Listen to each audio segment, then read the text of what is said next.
Welcome back to WFPN, where we talk to the movers, shakers, and tastemakers of the city. And today we have Sophia Marteau. everybody give it up for Miss Sophia. The way you said it sounded so French. Welcome to the studio. Wait, say that last name one more time. Marteau. It's Italian, actually. Come on now. So it's actually Miotto, but I don't ever make an American say that. And my family's been American for so long, it doesn't matter anymore. I would put it in their face every time just to make them say it. Exactly. Purpose. Yeah, it's pretty.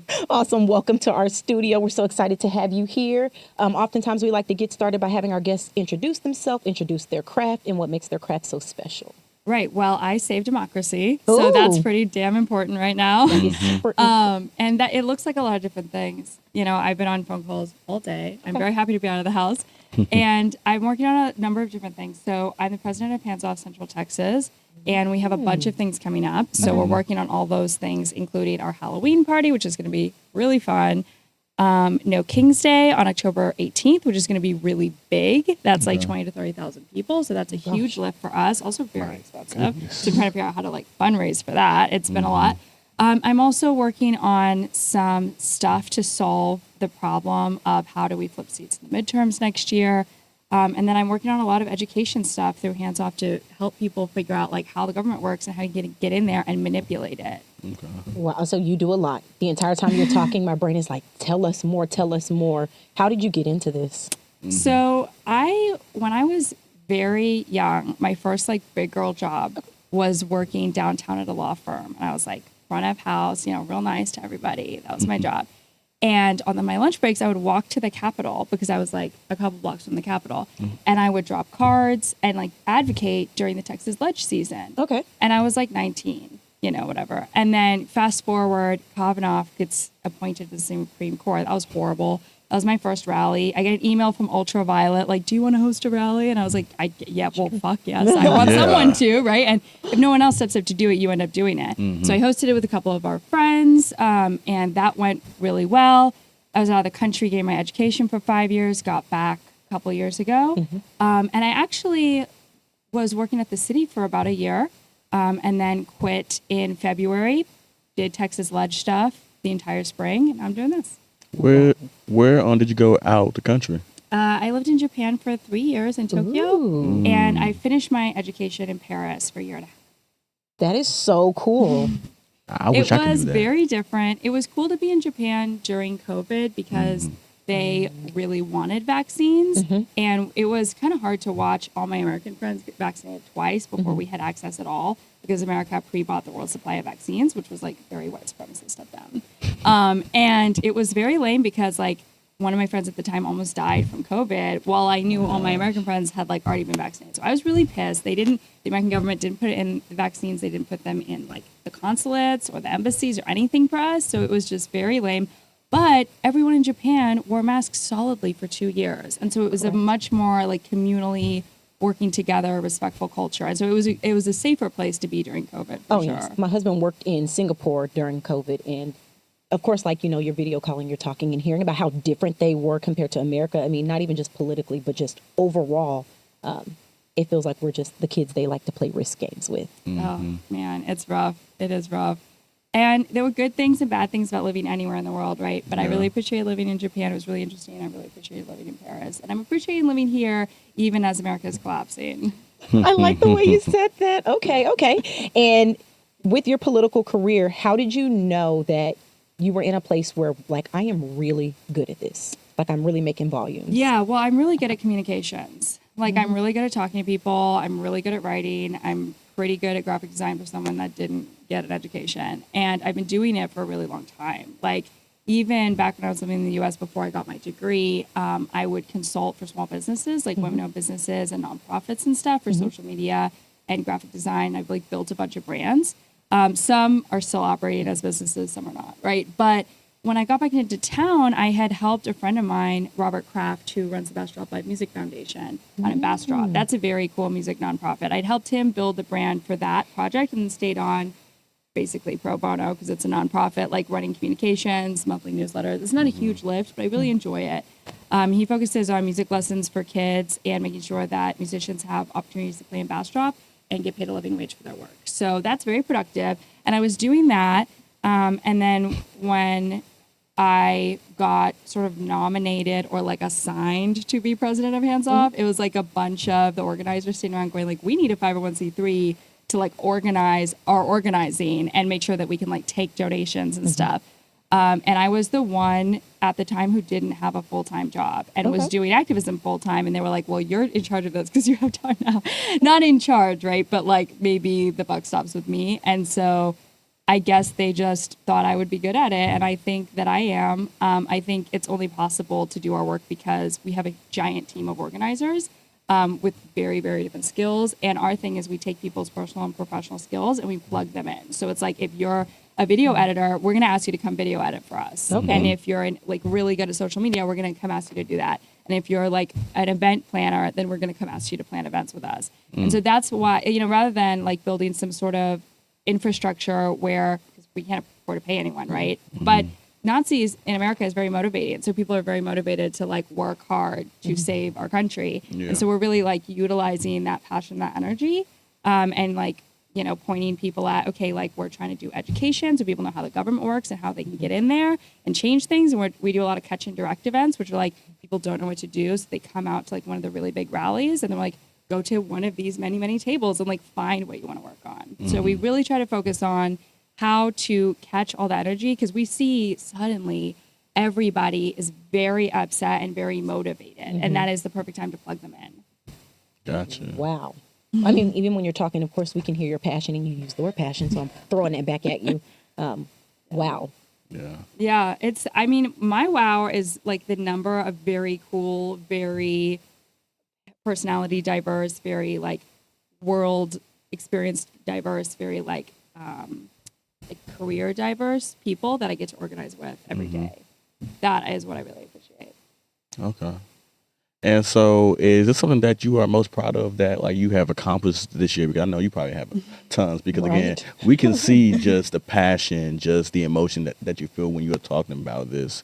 Is there something that sticks out? And again, it does not have to be one thing, it could be just a few things. Anything that sticks out that you are very proud of that you accomplished this year? I can't say that I accomplished it, but I did plan a press conference I used to, for city council members, plan press conferences at Austin City Hall. Okay. And I did a couple of them before I left the city. And I got a call one day or a text message on a Signal group chat, right, from a bunch of organizers that are working on preventing mass surveillance from being installed in Austin like any more than it already is, right? And all of the other organizations were like, we don't have time for this. Like, we're all busy with other things, but we really need to kill ALPRs. So I organized the press conference that day that we had it. It was like early June.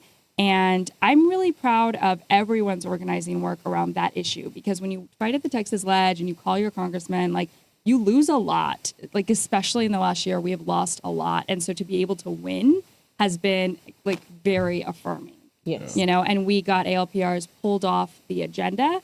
I think it's going to come back up for a vote in December. So we got to stay on top of it. But that was a huge win because that directly impacts and protects immigrants and folks of color here in Austin, because if there's no ALPR data, then ICE can't go in there and fucking steal it. Exactly. So that was a huge win. I'm like very happy at everyone's work for that. I say, wow, you are a busy woman. And you're like, and I did this for 5 years when I was 19. You look 19 now, and you've made so much traction. Thanks. Maybe it's the social worker in me. I hear all the injustice and all the great things, and I'm excited that they have like so many people in the city that are actually making motion, because there have been a lot of losses. There's been a lot of losses just over time. And I feel like every time you open up an app or you look in KView and all the different places, you're like, just getting worse and worse and worse and worse. So it's nice to have an advocate or a voice and a community organizer.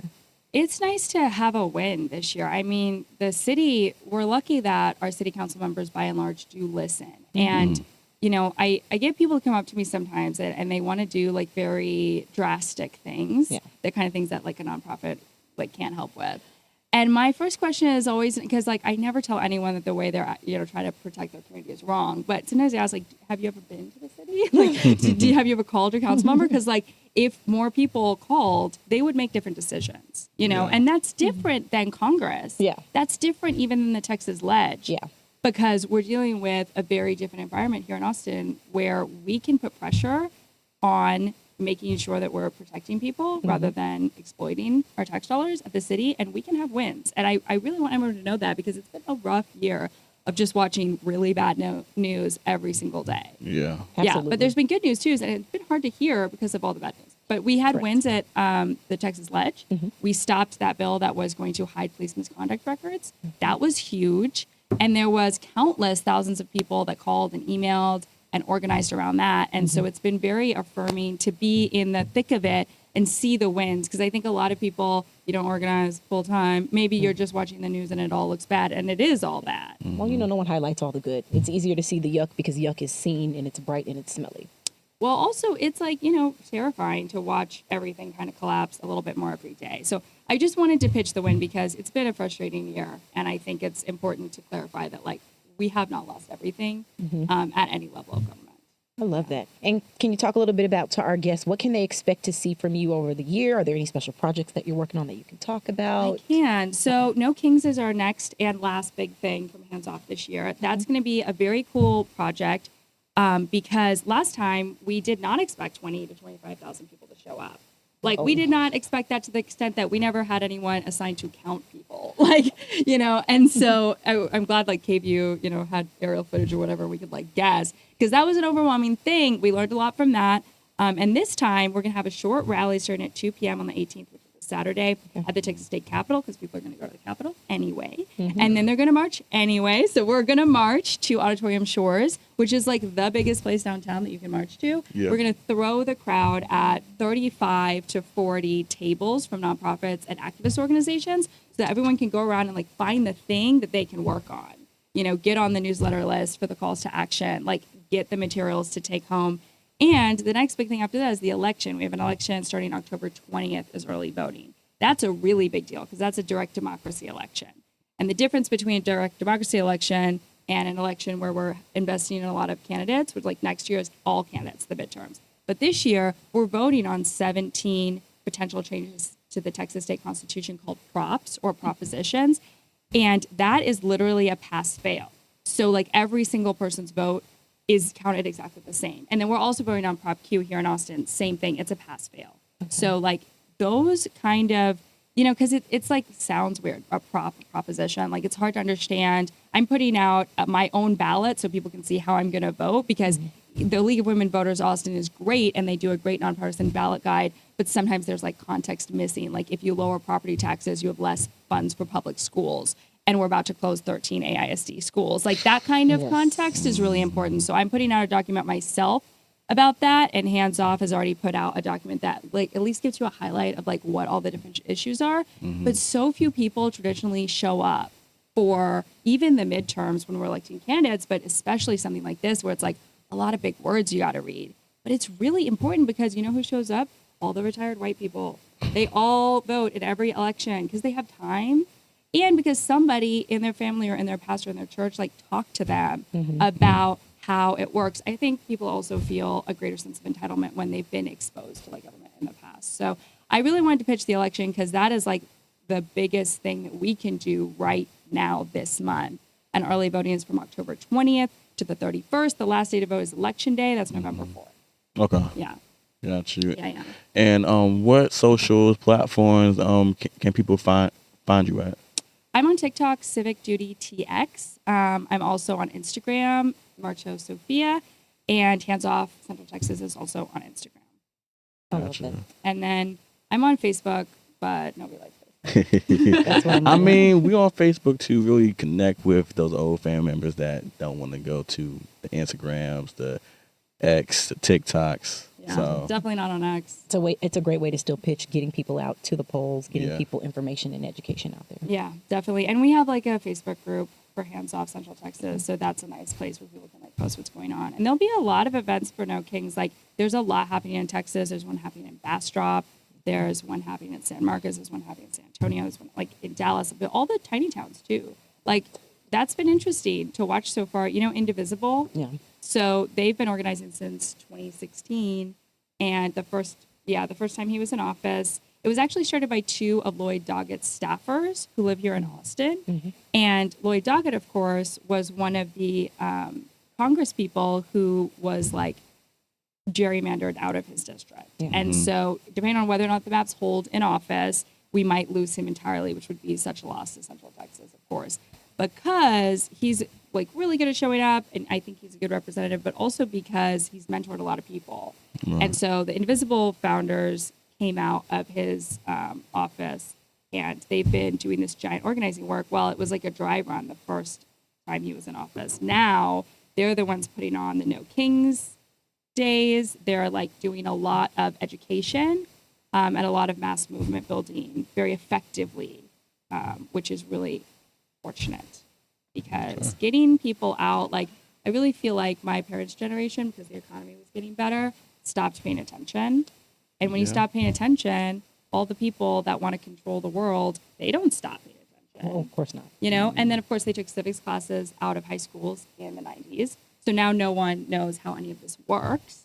And so having it like hands off Central Texas is really going to focus next year on how do we educate everybody, because it's not like it's hard. Yeah. Right. Like mostly it's an email or a phone call, or you like take the day off work and go testify somewhere.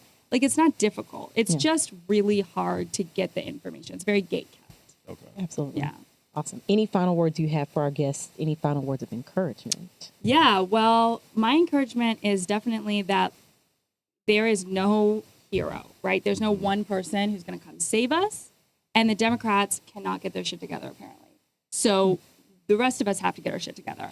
And that means doing something every single day that defends democracy, whether that's mutual aid in your community or getting all your friends a ballot guide before the next election, or paying attention to one issue at the city or the county or the school board. Like, it's amazing how much one person can do. And I'm not actually talking about myself. I'm talking about so many people that I work with today that have been doing work for much longer. To see a lift that one person or 10 people or 100 people can do, like, very few people actually participate in politics. We have 340 million people in this country. If even half of us participated, the entire structure of constituent relationships in every level of government would collapse, because they do not have enough people to answer the phone, to check email. Like, it would blow them out of the water if people stopped yelling on the internet and started yelling on the phones. I like that. And it's really doable, you know, to bring your care and energy and your anger and your protectiveness and point it at the people that are trying to harm us and point at the people that are being cowards right now. Like, we can do that, and we can do it very easily. And we can do it every day. You gotta say you've said a lot. You said Well, let's give you a round of applause. absolutely. Everybody give it up for Sophia. Thank you so much for coming and sharing, and make sure y'all get out, educate yourselves, and vote. Your voice matters. And we'll be right back.